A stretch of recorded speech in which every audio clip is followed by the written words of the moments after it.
네, 여러분 안녕하십니까? 2월 2일 이승조의 시사터치. 오늘은 좀 무거운 주제를 갖고 우리 한번 고민해 보겠습니다.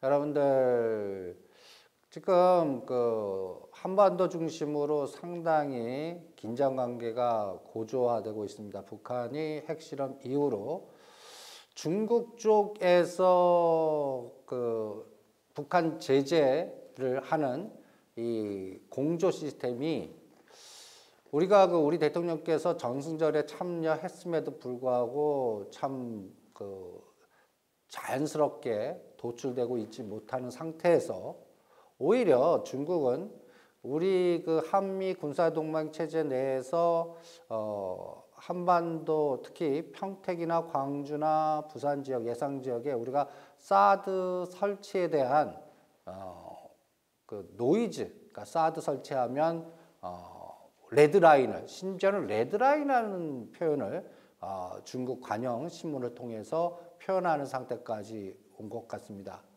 우리가 시사터치에서 우리 한번 중국의 1대1로 전략과 신창타이 전략에서 동남아시아 남아 전략 그리고 경제 성장률에서 AIB를 만들어서 인도네시아가 됐던 베트남이 됐던 어떤 1대1로의 실크로드 철도 연결 전략 이미 여러분들 최근 이틀 전인가요? 하루 전인가 이란과 북경의 실크로드 철도가 연결됐습니다라고 하는 고속철도 연결됐다 하는 뉴스 보도도 여러분들은 보셨을 겁니다. 그만큼 중국은 국가 전략으로 이란이 핵 제재가 풀렸을 때의 상황을 미리 판단하고 여러분들 지금 그거에 발표했다면 벌써 한 5년 전 이상 계획을 했다는 얘기고 벌써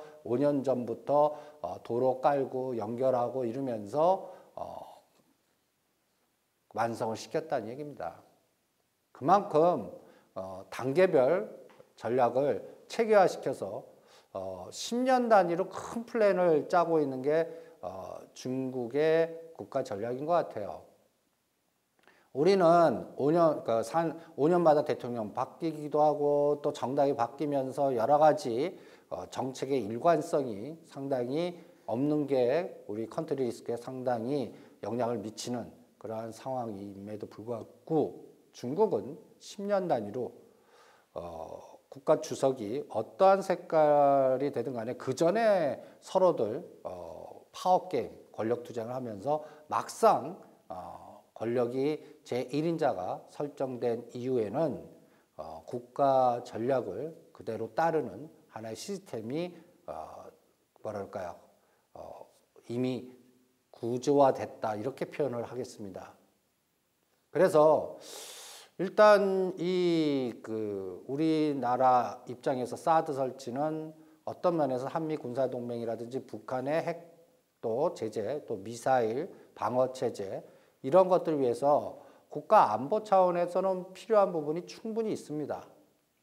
그런데 문제는 국가 안보에 의해서 형성됐던 그 가치와 그걸 설치함으로 인해서 우리 경제적인 가치에서 얼마 정도 타격을 받을 수 있을까를 구체화시켜서 고민을 해야 될 부분도 있을 것 같습니다. 지금 첫 번째 페이지 보시면 사드 설치 시 시상의 변동성은 이렇게 제목을 좀 뽑아봤어요. 여러분들 보시면 우리 평택이나 어느 위치에 설지 모르겠습니다. 지금 평택을 중심으로 600에서 900km 정도 동그란 원을 그려놓은데 거기에 상징적으로 북경, 베이징을 살짝 빠졌죠. 이것도 전략적으로 뺀 겁니다. 그래서 이 북경은 감시 체제가 안 되면서 이 사드라는 게 고고도 미사일 방어 체계인데 북한 600에서 900km 정도 커버하는 여기서 보시면 위에 잘 안 보이시겠지만 TBRC, 그러니까 터미널 베이시드 레이더, TBR, 종말 단계 요격용 이렇게 표현을 했습니다. 그런데 이게 미사일 방어체계, 요격 미사일 방어체계이지만 문제는 여러분들 그 사드가 설치되면 구글이나 네이버에 한번 검색을 해보십시오. 그리고 이미 보신 분도 계실 겁니다. 이만한 큰 어떤 구조물에 그 둥근 원형 같은 엑스레이더가 같이 따라서 와요. 그래서 움직이는 그 큰 군용차에 미사일이 이렇게 딱 돼 있는 시스템하고 요격 시스템을 또 감시할 수 있는 레이더망, 엑스레이더 이런 것들이 중국 입장에서는 완전히 말로는 차량이 어디로 움직이는 것까지 다 커버가 된다는 거예요. 또 미사일이 뜨는 순간에 또 그게 또 감지가 되고. 그러니까 그게 있으면 자기네들 행동 일거수일투족이 다 감시되는 거 아니야. 이것도 우리나라 감시하는 게 아니라 미국 애들이 감시하는 거 아니야. 왜냐면 미군 기지 내에 있거나 이거를 운영하는 시스템 그 부대가 우리 한국 부대가 아니거든요. 미국 부대예요. 사드 설치함으로써. 그리고 돈도 만만치 않습니다. 여러분들 이 사드 부대를 우리가 평택이나 뭐 광주나 뭐 부산에 세 개 부대를 그 시스템이 3개 정도 미사일 포대라고 표현하는데 이걸 하려고 그러면 우리나라 돈으로 한 6조에서 7조 듭니다. 대단한 돈이죠. 근데 그것만 단순하게 보면 6조 7조 정도 커버해서 우리나라 국가 안보라든지 우리 그 북한이 핵실험이라든지 미사일 쏠 때 우리가 요격 미사일 체제라든지 방어를 할 수 있다면 그만큼 돈 우리 국민 세금 모아서 쓸 수 있어. 이렇게 주장하는 분도 계실 거예요. 그런데 저는 6조 7조만이 아닙니다. 우리가 사드 설치하면 최악의 경우 100조 이상 날아갑니다. 제가 여기에서 100조라는 계산 카운팅은 만약에 이프문이지만 우리나라 지금 시가총액, 주식시장의 시가총액이 좀 들쑥날쑥하지만 지금 1200조 정도 됩니다. 1200조. 만약에 사드가 설치됨으로 인해서 중국이 우리나라 중국에 수출하는 거라든지 또 요커가 우리나라에 오는 거 관광이라든지 이런 것들을 규제하거나 보복 관세거나 지금 레드라인이라는 표현은 니네들이 사드 설치하면 경제적 제재를 가하겠다는 얘기거든요. 근데 우리나라의 수출 의존도가 중국만 단순하게 놓으면 26%, 7%인데 그거 연결구도하면 50%가 넘어요. 어떻게 50%냐면 동남아 거점을 해서 중간재를 해갖고 중국, 동남아 이 루트까지 하면 우리나라 전체 100에 50%가 넘습니다. 이 50%의 수출 의존도에 예를 들어서 3%, 5%, 10%가 변동한다고 생각해 보십시오. 여러분들 1200조의 3%가 순식간에 날아간다고 생각해 보십시오. 그거 얼마입니까? 36조예요. 10%라면 120조입니다. 그러니까 6, 7조 들어가고 시가총액의 변동성. 지금 종합주가지수가 이번에 1830을 찍고 1925까지 오는데 제가 이 사드 설치라든지 여러 가지 변수로 상투 찍었다고 그랬습니다. 제가 방송이나 여러 가지 상황으로 우리는 사드 설치라는 하나의 변수, 또 때마침 일본이 마이너스 금리 정책을 선택했습니다. 이 마이너스 금리 정책은 상당히 무서운 칼날입니다. 드라기 총재는 립 서비스로 뭐 여러 가지 양쪽 완화하겠다, 돈 풀다. 그 유럽의 그 양쪽 완화하더라도 우리가 직접적인 그 경쟁 관계의 변수는 그렇게 심하지 않아요. 그런데 일본은 다릅니다. 일본은 진짜 달라요. 근데 구로다 총재가 뜬금없이 마이너스 금리 정책을 선택해서 발표를 했습니다. 저는 이게 구로다 총재의 독단적인 생각 아니라고 봅니다. 미국 FRB 연준이와 일본 구로다 중앙은행 총재 간에 보이지 않는 컨센서스가 있었습니다. 그래서 미국이 금리 인상을 하고 지금 데이터가 굉장히 부정적으로 나와요. 그래서 GDP 미국의 성장률이라든지 여러 가지 경제 지표를 보면 3월 달에 금리 인상하기 힘들 것 같습니다. 그런 상태에서 일본이 대규모 양적 완화 정책의 일환으로 통화 정책 상황에서 마이너스 금리 정책을 발표를 했습니다. 근데 실질적으로 마이너스 금리 정책을 함으로 인해서 당장 여러분들 그 일본의 경제가 살아나고 그다음에 또 대출이 늘어나고 전 그럴 것 같지는 않아요. 일본 자체 기업이나 국민들이 활동지수라고 표현할까요?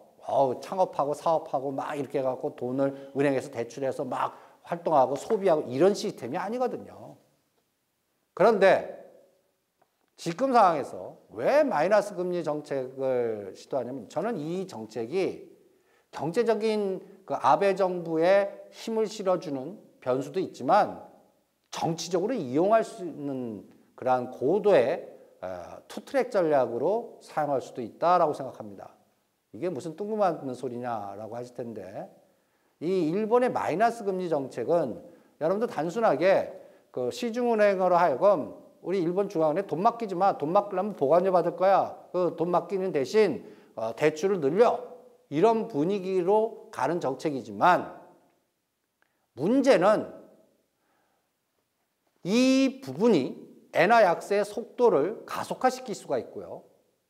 그래서 엔이 이번에 단기적으로 116엔까지 강세로 갔다가 미국 금리 인상, 달러 강세, 엔화 강세로 갔고 위엔화가 약세로 이렇게 된 상태에서 양적 완화하면서 순식간에 116엔에서 121엔으로 단기간에 4.7% 통화가 약세가 되면서 헤지펀드들이 어떠한 행동을 하냐면 우리나라 현대차 매도, 도요타 매수, 닛산 매수, 기아차 매도. 여러분들 이 변수에 의해서 오늘 현대차가 13만 원을 깼습니다. 급락을 하고 있습니다. 근데 아직까지 바닥도 아니에요. 지금 120엔대에 이런 현상이 나오는데 125엔, 130엔을 아베 정부가 전략적으로 이용하면 여러분들 엔달러가 125엔일 때 현대차 얼마 될 것 같습니까? 12만 원 갑니다. 130엔 10만 원과 11만 원 갑니다. 그럼 지금 가격에서 130엔 가면 아직도 20, 30% 더 빠집니다. 끔찍하지 않습니까? 기아차는 4만 원도 깹니다. 대신 도요타 자동차 이번에 6,500엔 정도, 6,300원, 6,500엔까지 빠졌습니다. 8,700엔에서요.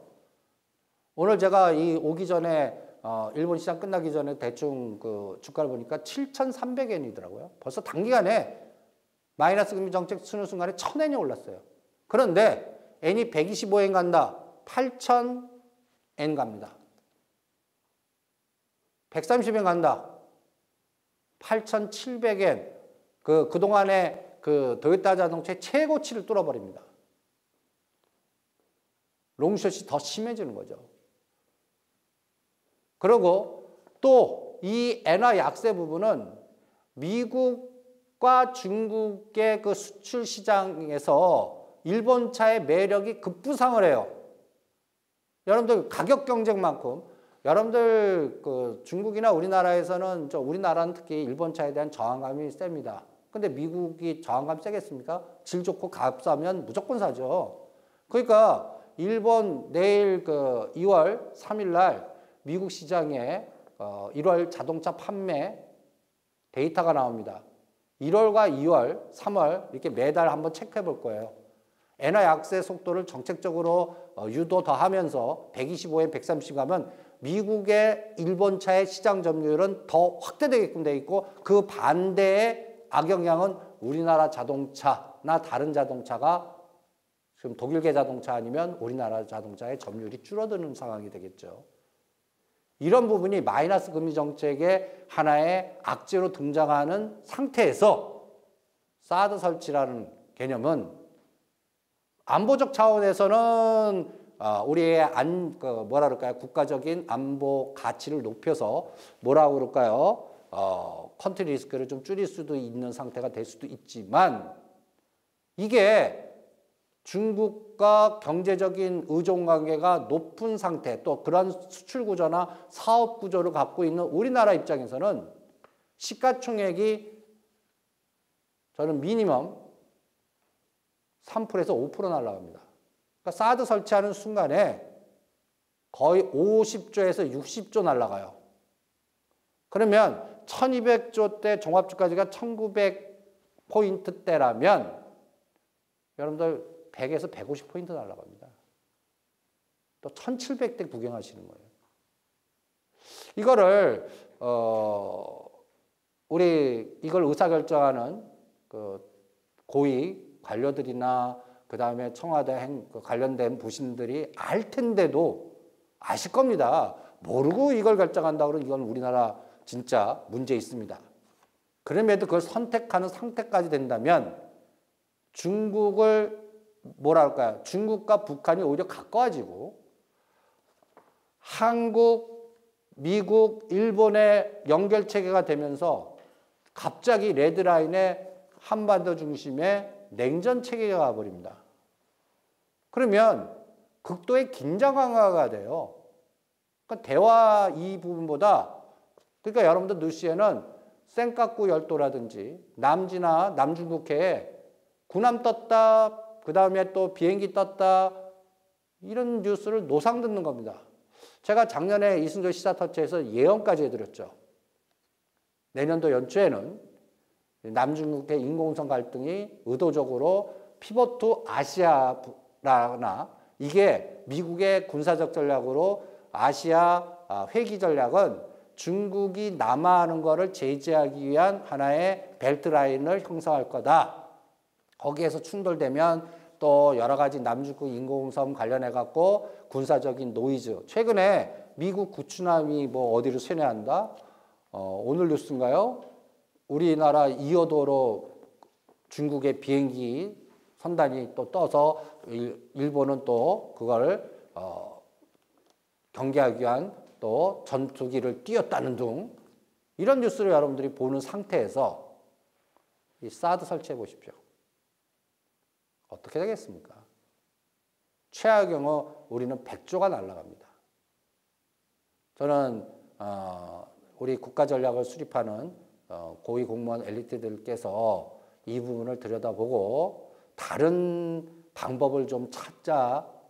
지금 얼마나 힘듭니까? 수출도 안 되고 여러분들 수출 1월달 수출이 18%가 떨어졌는데 제가 전주에 울산에 있는 우리 은행 본부장 그 다음에 울산 중소기업 대표들 몇 분하고 저녁 식사를 했습니다. 울산 경제 끔찍하더라고요. 얘기 들어보니까. 여러분들 울산은 전년 대비 40~50% 부러졌다고 그럽니다. 전체 대비해서 거의 거기에 보면 그냥 현대중공업이라든지 현대차라든지 뭐 대부분들 현대제철이라든지 우리나라의 중심하는 그러니까 창원공단 울산 이게 우리나라의 주축인데 거기에 관련된 기업들이 엄청나게 어렵다고 그럽니다. 그러면 어려우니까 하청업체는 더 어렵겠죠. 그래서 요새 그쪽에 하청을 하고 있는 중소기업 대표들의 나이가 다시 80대로 높아졌다는 우스갯소리도 있습니다. 이게 무슨 뚝딱지 같은 소리냐? 너무 힘드니까 그 40대, 50대 우리 중소기업의 뼈를 이렇게 계속 그 기업 일구는 창업주께서는 나이가 들고 그러니까 이제 은퇴하면서 자기 자식들이 한 40, 50대 뭐 미국에 유학 보내고 선진 뭐 여러 가지 경영 기술을 공부해 갖고 그거를 운영할까 했는데 이게 경기가 나빠지고 그러니까 이제 그 선진 기법을 배웠던 자식들이 어떠한 행동을 하냐면 그 기업을 매각하려고 그런답니다. 그러니까 이 창업주 입장에서는 이게 무슨 소리 하면서 오히려 노구를 이끌고 그 다음에 자기네들 개인 사재 출연해 갖고 다시 대표이나 이사직을 맡으면서 회사를 운영하는 그런 상태까지 진행되고 있다고 그럽니다. 얼마나 답답한 얘기입니까? 이게 현실인 것 같습니다. 그래서 지금 이 4월 달 총선이라든지 우리 2017년도 대선 또 2016년도는 11월 달에 지금 이제 아이오와 예비 선거를 시작하러 미국의 대선이 시작합니다. 이런 과정에서 이 선거에 의한 정치적인 색깔이나 정당 논리 변동성에 우리 국가 전략이라든지 큰 그림의 밑그림이 흔들리면 곤란하다는 생각이 듭니다. 저는 사드 설치보다 대화나 다른 경제적 협력이라든지 아니면 여러 가지 방식의 방법으로 경제도 살리고 여러 가지 플랜을 다각화시킬 수 있다고 봅니다. 전번 우리 시장을 터치해서 중국이 절대 AIB 돈 우리나라를 위해서 풀지 않는다. 그러니까 중국과 우리나라가 연결되기 위해서는 평택이나 상동반도가 됐던 어떻게 됐든 진짜 지하 해저 터널을 뚫고 해저 터널을 여러 가지 방식으로 뚫어놓고 서로 왕래해야 된다. 그 자금을 끌어 써야 된다. 우리나라가 돈 대고 하면 안 되겠죠. 비율해갖고 AIB 자금을 통해갖고. 그러면 얼마나 오히려 북한이 그런 연결고리가 됐으면 북한이 무슨 핵실험한다고 하면 중국이 막아줄 거예요. 근데 지금 상태에서는 오히려 우리가 사드 설치하면요. 그 해저 터널 물 건너갔습니다. 우리가 하자고 해도 중국이 하겠습니까? 그러니까 여러 가지 이러한 변동성이 나오고 있습니다. 그러다 보니까 또 정치권에서는 우리도 핵 개발하자는 얘기가 나와요. 그걸 주장하시는 분이 전 새누리당 대표 국회의원이신 정몽준 현대중공업 회장님이십니다. 그 회사 입장에서는 핵 개발하면 그거를 지금 핵 개발하고 그걸 주체적으로 할 수 있는 기업을 뽑는다면 현대중공업밖에 없어요. 여러분들 네이버라든지 우리나라도 핵융합 관련 테마주 하면 그거와 엮었거나 관련 없어도 묶을 수 있는 게 현대중공업, 그 다음에 다원 시스템, 심지어는 한전기술, 덕성 이런 것들이 검색이 되는데 실질적으로 메인은 현대중공업입니다. 그러니까 한반도 비핵화 폐기하자. 지금 비핵화 북한은 갖고 있지 않냐. 그럼 우리 오히려 그 전략이 전에 우리가 이승우 터치에서도 거론했죠. 한반도의 비핵화는 우리나라 핵 갖고 있지 말라고 된 거다. 그러니까 그거 폐기하고 우리도 핵 개발하자. 이런 논리가 다시 또 나오기 시작한 겁니다. 또 현대중공업 입장에서는 조선 업황 1, 2년 안에 될 것 같지도 않고 여러 가지 또 경기 침체라든지 유가가 하락하면 신규 조선 증가보다는 수리 조선이라든지 다른 부분이 더 발달할 테니까 기업 차원에서는 하나의 핵 개발하는 모멘텀이 하나의 방법일 수가 있어요. 근데 그렇게 하면 또 노이즈가 얼마나 많겠습니까? 현대중공업 주가는 또 올라가겠지만 다른 부분은 이거는 완전히 냉전 시대의 군비 경제 시스템으로 가버리는 거예요. 대화보다. 그렇게 되면 우리 서민들 생활은 얼마나 핍박받고 얼마나 힘들어지겠습니까? 지금도 힘든데. 이런 상황이 우리하고 상관없어. 라고 생각하지 마시고 이러한 하나하나의 전략적인 변화가 우리 국민들한테는 바로 생활이나 또 주식 투자하는 분들한테는 그 투자한 자금의 가치 변화가 급격하게 변동성을 야기시킬 수가 있는 그런 상황입니다. 그래서 두 번째 그림으로 여러분들 경영학이나 이런 것들 보면 의사결정 학문이 있습니다. 경영학은 의사결정 학문이죠. 그래서 디시전 트리라는 개념이 있어요. 그래서 제가 디시전 트리를 하나 만들어 봤습니다. 이 어떤 동그라미에서 의사결정을 할 때마다 그 의사결정이 분기, 갈래길이 나오죠. 첫 번째는 사드 보류할 경우. 가장 좋은 시나리오. 사드 설치 보류하면서 중국과 미국이 유엔 안보리 통해서 북한 제재하자 공조체계 대화체계 가는 거예요. 꿈 같은 얘기죠. 전 지금 이 확률은 제로로 봅니다. 거의 제로로 봐요. 그러니까 이 사드 보류와 극단적으로 중국과 미국이 공조체계 가면서 차이 아메리카 이 시스템을 가면서 우리 잘해보자. 저 북한 애들 제재시키고 그러면서 대화의 틀로 육자회담 끌어들여서 하자. 지금 이렇게 가고 있습니까? 오히려 우리가 사드 설치한다니까 북한을 띄워줘요, 중국이. 완충지대. 그러면서 한반도 비핵화, 우리는 비핵화하면서 북한을 보이지 않게 동북공정으로 뭔가 소리 소문 없이 흡수하려고 그러는 그런 전략을 쓰는 것 같기도 해요. 그러니까 이런 부분을 우리가, 그러면 우리나라 북한 그냥 중국 땅 돼버리는 겁니다. 절대 이러면 안 되죠. 국가 전략으로 이거 막아야죠. 이거를 긴장해야 될 것 같습니다. 지금 우리 현 정부에서 이런 상황까지도 초래할 수 있는 것을 인지하고 있는 건지 답답할 뿐입니다. 사드 설치 하나가 이렇게 확산될 수도 있다는 부분도 고민을 해 주시기 바랍니다. 그럼 두 번째 갈래길은 뭐냐? 사드 보류했는데, 보류했지만 한반도 비핵화선 하면서 군비 경쟁하는 거예요.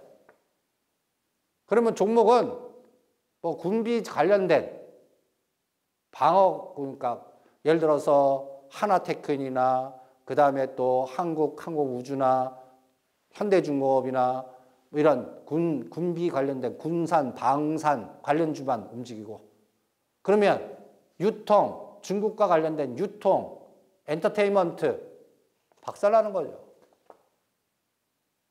인덱스보다 더 3배, 2~3배 더 박살날 겁니다.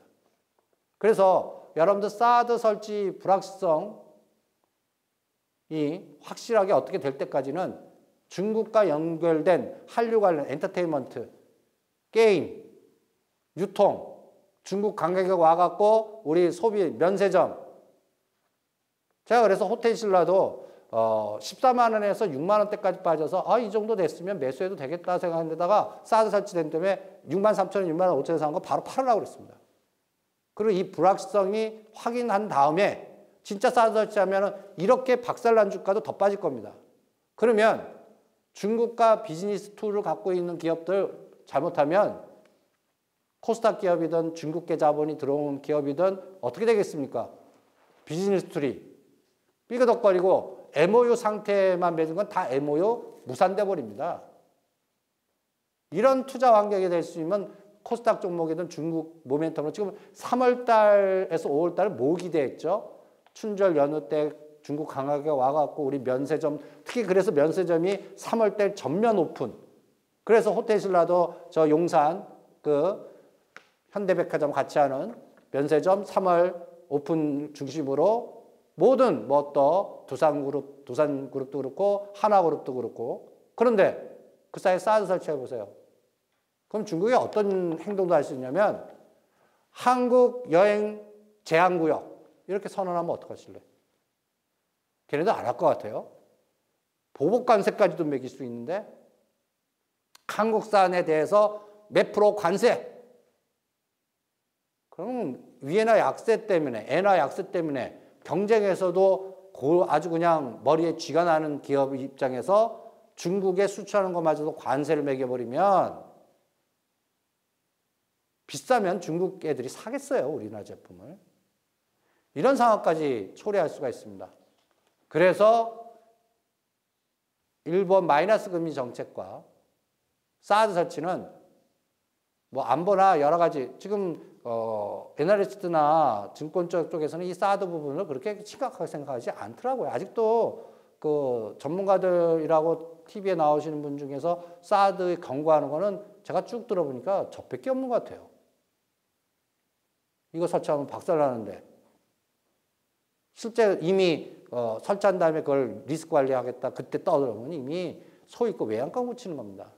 그래서 리스크 관리는 이미 1920, 30대 이미 선언을 해드렸습니다. 중국과 연관된 종목들은 일단 현금화 시켜놓고 이 진행하는 과정을 3월, 특히 제가 3월 14일, 15일로 마디를 결정해드렸습니다. 왜?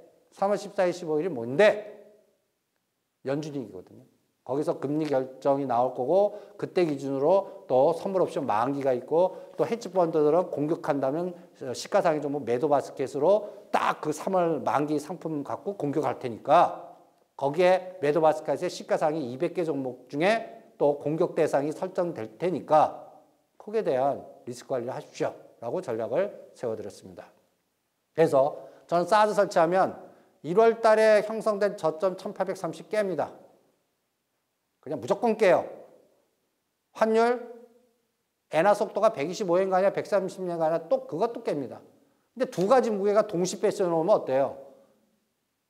대한민국 전복해버린다고요. 그러니까 이 부분을 2, 3월 달에 가장 중요하게 생각해 주시기 바랍니다. 아주 중요한 자리인데 여기서 일본의 마이너스 금리 정책이나 그 다음에 사드 부분만 없다면 이번에 한 2000까지 한번 갈 자리였단 말이에요. 못 가도 1970에 2000. 근데 이거를 정책적으로 또 불확실성의 사드라든지 마이너스 금리 정책이 나옴으로써 이제는 경제적 가치의 변동성, 그 다음에 군사적 국제적인 갈등 구조가 우리나라의 기업의 고잉 컨선이라든지 여러 가지 전략의 변동성, 불확실성을 증폭시켜서 아주 2, 3월 달, 그러니까 3월 달에 완전히 오히려 바닥이 나올 수도 있는 상태로 만들어버렸어요. 그리고 또 디슨트리의 세 번째 전략은 사드가 설치됐을 때 사드 설치를 했으나 그 베이징이라든지 이렇게 보이지 않게 이렇게 조금 뭐 요격 미사일은 없고 뭐 여러 가지 부분을 조절해 가면서 좀 완충작용을 하는 시나리오인데 이것도 확률은 사드 설치하고 돈 나가는데 요격 미사일이라든지 이런 거 안 하겠어요. 그러니까 요거는 조금 또 확률 적고 그러면 최악의 시나리오는 사드 설치하는 즉각 중국이 관세, 보복 정치 나오고 우리 한국에 대해서 제재가 나왔을 때 이럴 때는 저는 최악에는 100조 이상 부러진다고 봅니다. 그럼 100조, 1200조에 100조니까 지금 지수 인덱스로 7에서 10% 망가진다는 얘기가 똑같습니다. 여러분들 1920에서 10%를 빼보십시오. 단순하게 종합주가 지수 190 빠지는 거예요. 200포인트 가까이. 그럼 1900에서 200은 얼마입니까? 1700이에요. 이걸 3월 달에 보는 거예요, 3월 달에. 끔찍하지 않아요? 끔찍하죠. 그러니까 이렇게 안 되길 바랍니다. 거기에 뭐하고 같이 봐야 되면 다음 그림이 환율입니다. 환율이 동시 패션으로 지금 일본이 마이너스 금리 정책하니까 또 어떤 유도 전략이 있냐면 금리 인하라, 금리 인하하면서 우리나라 주식은 매도하고요. 채권만 사요, 채권만. 채권이 52주 최저가였고 우리나라 10년짜리 국고채라든지 3년짜리 국고채 보세요. 수익률이 계속 떨어져요. 떨어진다는 얘기는 우리나라 국고채가가 급등한다는 얘기예요. 그러면서 금리 인하해갖고 채권만 투자해요. 그리고 또 이렇게 유도해요. 한국은행 보고 겁박을 하는 거예요. 야, 너네들도. 그래 놓고 만약에 금리 인하하죠? 걔네를 청산해갖고 우리나라 국고채 팔아먹고 챙기고 나갈 거예요. 그러면 참 우리 환율도 어떻게 돼요? 지금 1200원 선에서 일본 약세, 우리도 약세로 가버리는 거예요. 금리 인하하면 우리 약세로 갈 수밖에 없죠. 그럼 일부 수출 기업은 뭐 자동차 뭐 이런 게 경쟁 관계에서는 좀 플러스 알파 되는 부분이 있지만 우리나라 위기는 언제 왔습니까? 원화 약세 속도가 급격하게 왔을 때 왔거든요. 이게 완전히 샌드위치 너크레카라고 표현하는데 너크레카 현상이 나오면서 우리나라 컨트리 리스크 높아지고 그러다 보면 제2의 IMF 보면 어떻게 해요? 거기에서 외국인들은 채권 투자하다가 우리나라 기업도 다 망가져갖고 헐값 될 때 싹 걷어갖고 주식을 바겐세일 할 때 싹 걷어서 그때 땡겨버리면 어떻게 해요? 또 다 뺏기는 거거든요. 이럴까봐 걱정입니다.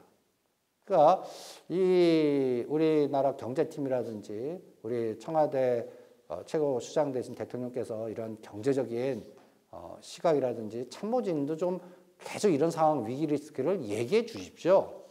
그래갖고 이렇게 되면 이런 상황이 나올 수도 있으니까 한 축만 너무 가지 한쪽으로 쏠림만 가지 말고 조금 국가적인 에너지를 다양한 방법으로 조절하는 우리나라도 국가 전략을 좀 수립해 줬으면 좋겠습니다라고 말씀드리겠습니다. 그 다음에 지금은 보이지 않게 환율 전쟁을 시작했습니다. 그래서 상해 증시 보시면 단기간에 지금 2,638포인트까지 빠졌다가 오늘 여기 오기 전에 2,750을 살짝 돌파하더니 또 빠지더라고요. 그러니까 단기간에는 2,800에서 2,500 사이에 갇혀 있을 것 같아요, 상해 증시는. 그런데 만약에 환율 전쟁에 또 군사적인 갈등 구조에 또 미국이, 일본이 다양한 방식으로 공격하고 이미 유태계 자본은 투기 자본은 공격하고 있어요. 홍콩 시장 공격하잖아요. 소로즈 위에나 약세에 배팅하면서 소로즈 전략은 재기 전략이라고 나 배팅해서 얘네들 붕괴되니까 나 따라와 같이 해 언론 플레이예요. 그러면 아유 이번엔 중국이 이길 거야 하면서 소로즈 반대로 갔던 세력도 언론 플레이하고 상황이 극단적으로 불하면 그쪽으로 쏠림 현상이 나와요.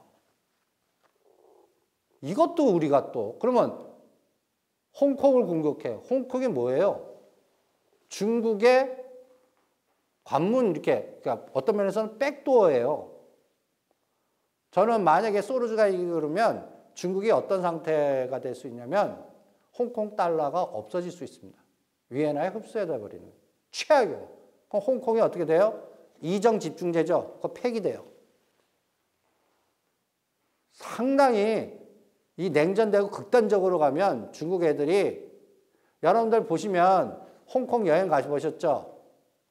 오히려 홍콩 있는 홍콩 주민이 본토민을 업신여깁니다. 그래서 우리나라 비즈니스 홍콩 할 때는 중국말 안 써요. 영어로 하지. 중국말 하면 오히려 그 중국 본토 업신여기고 뭐하고 그러니까 중국 진짜 본토에서 간 사람들은 국민 감정이 어떻게 했어요? 자기네들이 우위잖아요.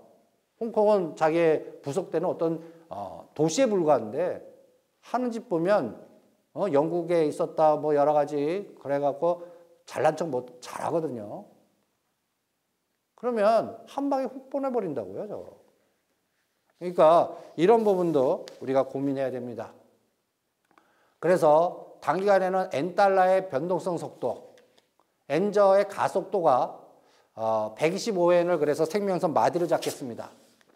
125엔을 치고 나가서 130엔 가면 우리 시장은 부러진다고 보겠습니다. 사드 설치하고 그러면 요번에 형성된 1월 22일 저점도 붕괴되고 전체 시장이 레벨 다운되면서 투명화될 가능성 그리고 극단적으로 마이너스 가능성이니까 리스크 관리하십시오.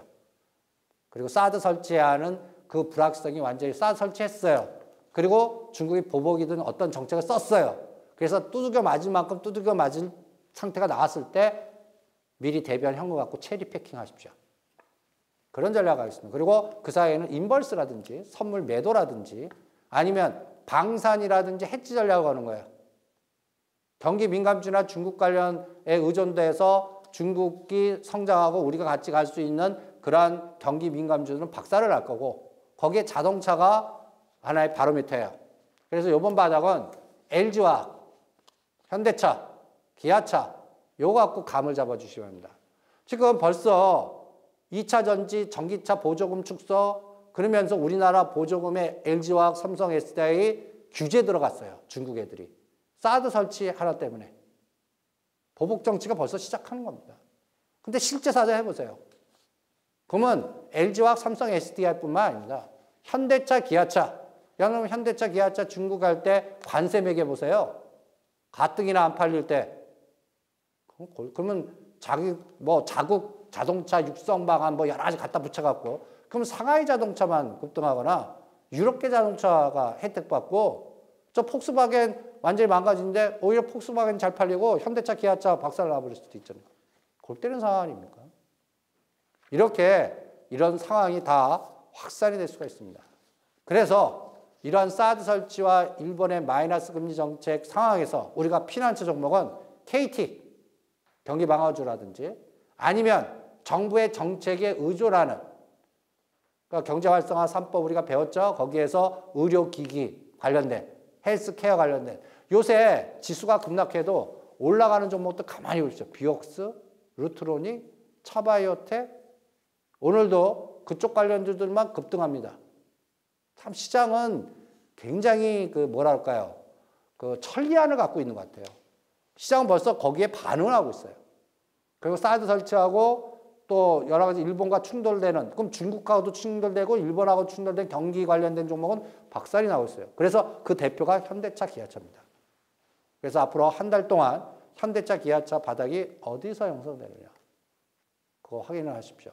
그게 우리나라 시장의 지수의 하단을 확인해주는 바로미터가 되지 않을까 이렇게 판단하고 있습니다. 그리고 그게 확인될 때까지는 도망가세요. 현금을 갖고 있든지 아니면 인버스 상품을 사놓고 하방의 변동성을 대비하든지 아니면 KT가 경기 방어주죠. 오히려 KT가 올라갑니다. 주가지수 빠지면 경기 방어주로 가든지 아니면 헬스, 바이오, 케어 관련된 이제는 서울대병원이 계열사로 서울대병원 브랜드로 뭐 심장 박동기라든지 뭐 여러 가지 혈당 측정기라든지 기구를 만들어서 팔 수가 있어요. 그러니까 병원 가서 병원에 하는 게 장의사 사업이 아니라 계열사 놓고 차병원 브랜드, 서울대 뭐 병원 브랜드 갖고 제품을 팔아먹을 수 있어요. 헬스기구. 그런 관련된 종목. 그럼 거기에 관련된 종목들의 M&A가 굉장히 활성화되겠죠. 벌써 그런 것들이 움직이기 시작합니다. 그래서 오늘 사드 설치와 일본의 마이너스 금리 정책이 이 두 가지가 충돌됐을 때 우리나라 시장이 요동을 치면서 플러스 우상향하는 게 있고 극단적으로 우하향인 거. 이러한 변동성에 우상향 가능성에다가 자금을 짓고 우하향 가능성을 끊어갖고 대비하는 이런 전략을 여러분들에게 강조해드리고 그 기준에 사드 변수가 앞으로 1개월 동안 우리 대한민국의 전체 경제 가치를 흔드는 변동성 모멘텀이 될 거다. 오늘의 이승규 시사저의 가장 핵심적인 부분이었습니다. 이상입니다.